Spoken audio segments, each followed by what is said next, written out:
Welcome to the floor of my shop. So for this piece, it is the other crotch from the bowl I just turned this weekend, or I finished up. I didn't video it because it was several weeks of repairs and whatever else, so it took me a while to turn. This crotch looks like it's cracked clear through. When I take my chisel, I can separate it. So that's kind of what I'm going to do. I'm going to separate it, but then epoxy it together, if that makes any sense. I would just pour epoxy over it and not separate it, but if I don't separate it, it's a possibility that epoxy won't get in these cracks, and I really don't want to turn it if it's going to fly apart on me. You know what I mean? So right now I'm just going to, I just took it over the bandsaw and cut some off of it. I'm not cutting it completely round yet because I'm not quite sure where I want to set the center of this. It all depends on how well that holds. So for this I need something I can glue to hold the epoxy in. So these are cutting boards I get at the Dollar Tree. There are 2 in a pack. They're just the plastic cutting boards, and I've already gotten resin on it. You see how well that comes off.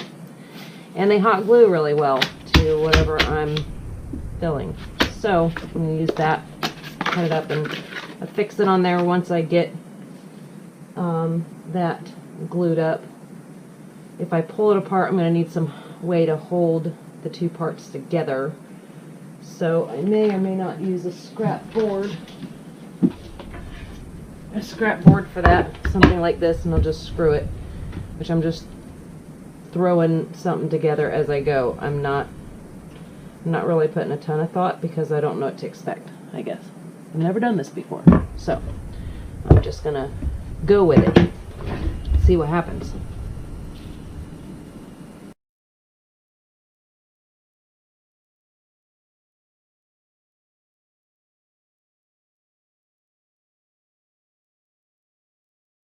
That's what I'm going to do. I'll be right back cutting that with my bandsaw. It's too tall to fit in my bandsaw. So, I'll just keep working at it. Hey everybody, hopefully you had a wonderful week. I want to urge you that anytime you get a crotch piece that has a bark inclusion in it, like this piece did, you can see me chipping away the rotten and loose bark. Normally the tree is not grown together really well. So as you can see how easy it was for me just to pry it away where the piece was connected. So I wouldn't recommend turning something without somehow attaching those 2 pieces together with epoxy or whatever method that y'all have come up with or can think of that would be safer to turn.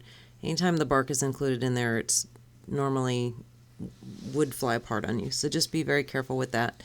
That's why I chose to do it this way and get rid of the bark that was keeping the 2 pieces from connecting and filling it with resin.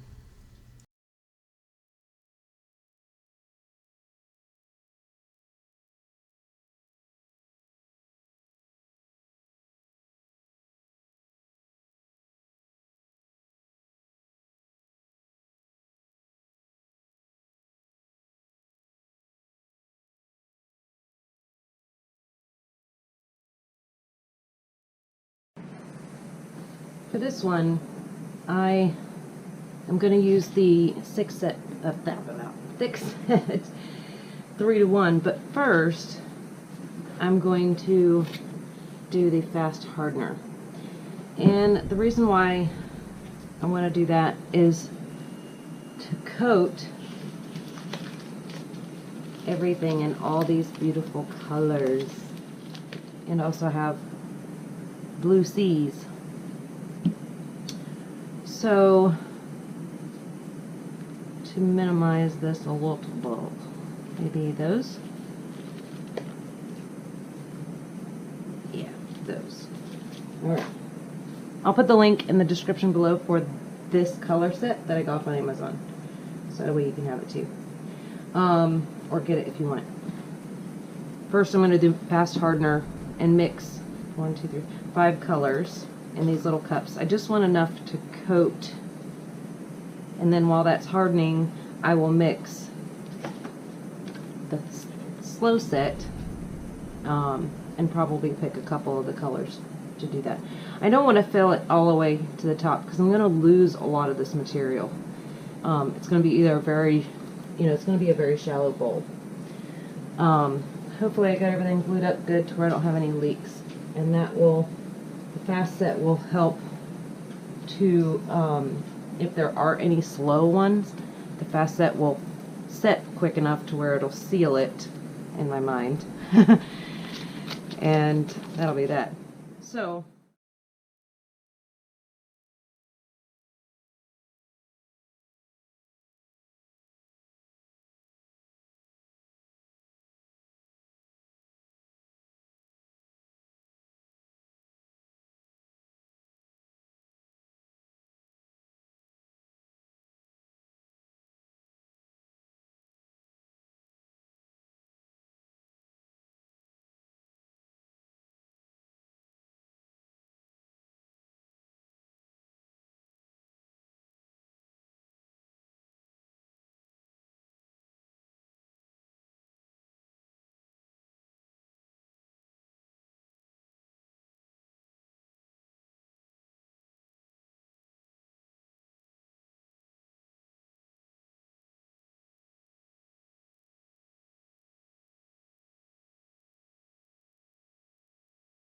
now I'm going to mix the thick set 3 to 1, and I'm going to probably add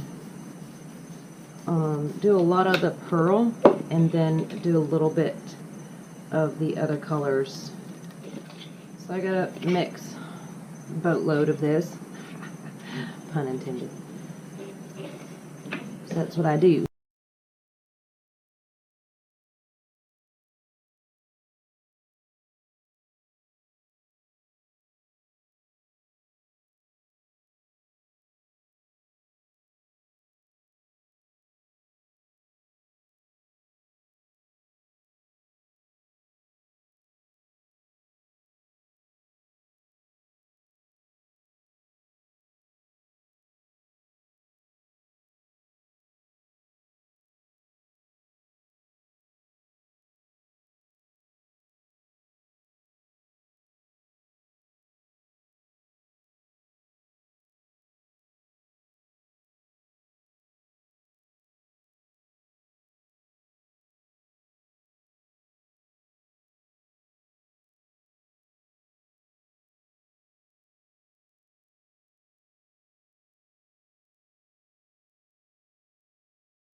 Crotch pieces are one of my favoriteest pieces to turn.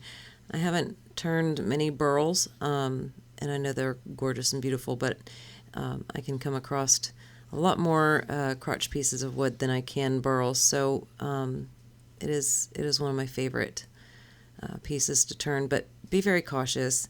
I've turned a lot of them, and some of the bark will still be included in maybe even just a part of that crotch piece.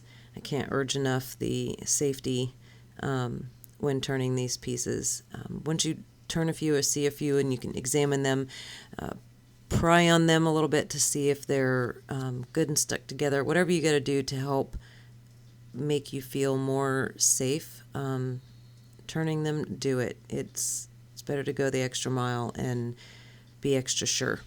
And that being said, with this piece, I was a little concerned that even though I took away the rotten bark that was included into the crotch and filled it with resin, there's always that chance, because I have done platters and stuff before. I have one sitting on my thing that I'm still working on that have pulled apart. The resin has pulled apart from the wood. So throughout this turn I keep stopping and checking, especially when I'm hollowing it, because you want to listen for the sounds. You can kind of hear it sometimes if it gives you a good enough warning. Sometimes you're not so lucky and it just comes apart. So I'm continually checking it throughout the turn to make sure that there's no movement or cracking. And this bowl did have some movement. It still had a little bit of moisture in it, and that I was kind of worried about that because of it, causing the resin maybe not to adhere as well, because resin does not like moisture.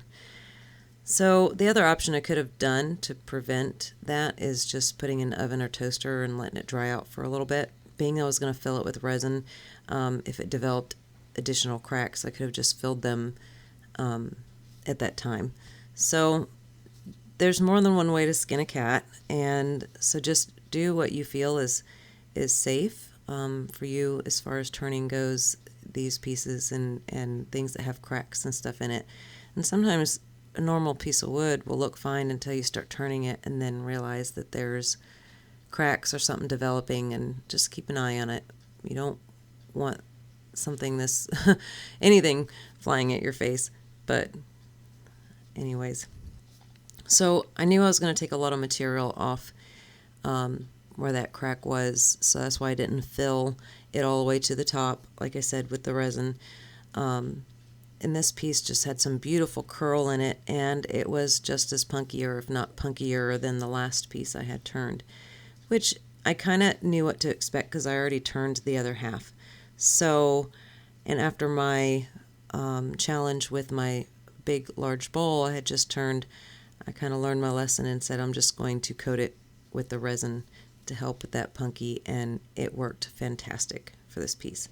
I'm happy I decided to do that, and I kind of learned my lesson with my large bowl, so it helped me to get this project done quicker and more efficiently, which was great. So here I'm mixing the Total Boat resin. I'm using the fast set. So if you use a resin that has, like, say, an 8-hour cure time, obviously it may take a little longer than just overnight, but this fast set, even mixed with this acetone, it's set overnight on both applications. So just keep that in mind. For mine, it was an overnight thing. Depending on the resin you use, it may or may not be an overnight process. So as you can tell, the bowl is cutting much nicer by the shavings. There's not those chips and chunks kind of coming. You get ribbons. Sorry. So I was very pleased with how the resin had stiffened up those fibers and made it to where I can get a nice smooth finish on it. Towards the top piece of the wood, you could tell in the video while I was applying the resin and acetone, it was like dug out pretty bad. Plus, in addition to that, curly grain is almost like taking rope and twisting it and then putting it in the wood. So you're gonna have a little bit of a challenge with getting curly grain smooth. So it takes probably a lot of practice and maybe some good technique that I'm not aware of yet, because I haven't turned a whole lot of curly grain pieces. The resin did help with that curly grain too, to help get it smooth, so I can sand it down. It's one of those where it doesn't matter which direction you cut, how you cut it. It wants to just be, I don't know, it's really hard to explain. It's like the grain is just unsatisfied with regardless to which way you cut it. So you might have to do a little bit of hand sanding. Going several different directions with the sanding really helps too, help to smooth out that grain. I cleaned it off with denatured alcohol and used my sanding sealer, my homemade sanding sealer, and then I'm using the DIY abrasive paste. I'm using my 400 grit sandpaper on my drill to run that abrasive paste over the whole piece, and it really helps quicken that up. I had an issue with the tenon because the piece was so not out of round, I should say it's weighted. It's must have been heavier on one side than the other. It just gave me a heck of a wobble. So I couldn't turn very fast. And when I turned it back around, I'm sorry, the footage ended up getting lost of me beginning to hollow it out. But when I turned it around and all that footage of me messing with the mortise so that way I could get it on the chuck with the least amount of wobble, all of that footage just magically disappeared.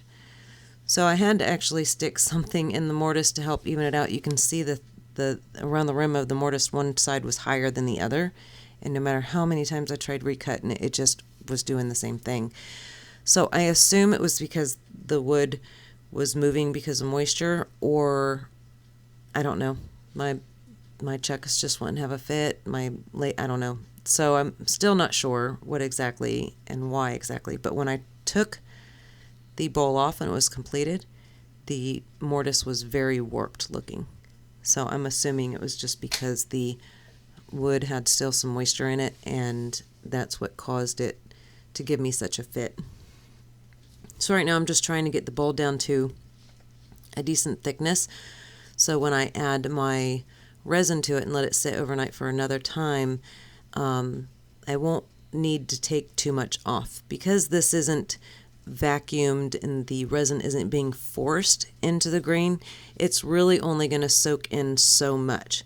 So make sure you get your pieces close to the thickness that you're going to end up with, so that way you're not cutting away all the resin again and then having to reapply because it went past the grain that you were trying to remedy all the punky in. So here I'm applying it again to the inside of the bowl, and I'll let it sit overnight again. And I just made sure I put a lot of resin, especially in the center areas where that wood was softer and a lot more punkier.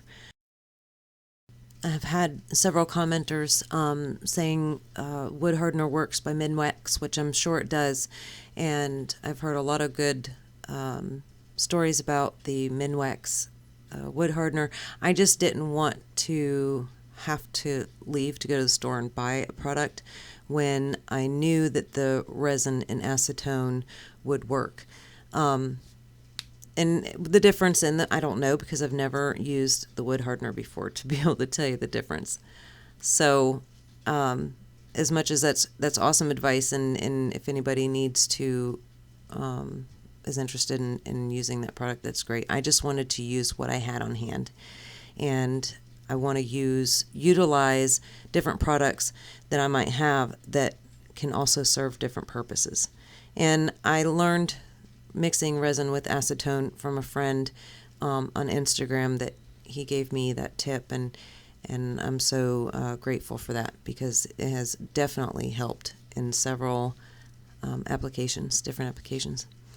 So if you didn't notice, I taped the outside of my bowl together while I turned the inside, because for just added safety precaution. I was still unsure of the condition of the resin as I was hauling it out. Wasn't sure if it adhered well. Since I was having some movement, I feared that it had pulled away from the wood, and it ended up not. But if you have to duct tape it together, I know some might say it's not even safe to do that, but I didn't have a reason to believe that it absolutely would separate. It was just, there's a possibility, considering the conditions of how it all started. So that's why I chose to put the tape on there, just to give myself an added security measure. And so I hope this video is beneficial and gave you some ideas on how to help with some punky woods and help save it. This piece is gorgeous. I love the curly feathering, or whatever you want to call it, in the crotch piece, and it was well worth the time and effort in waiting, for that resin to cure, so that a way it can get this end product. It's beautiful. I just love that curly grain. So I really appreciate all of my subscribers and everyone who watches my videos, and your kind words, your support, and all of your great ideas that you comment with, and helpful tips. It's amazing. And thank you so much. I pray you all have a wonderful, blessed week, and God bless.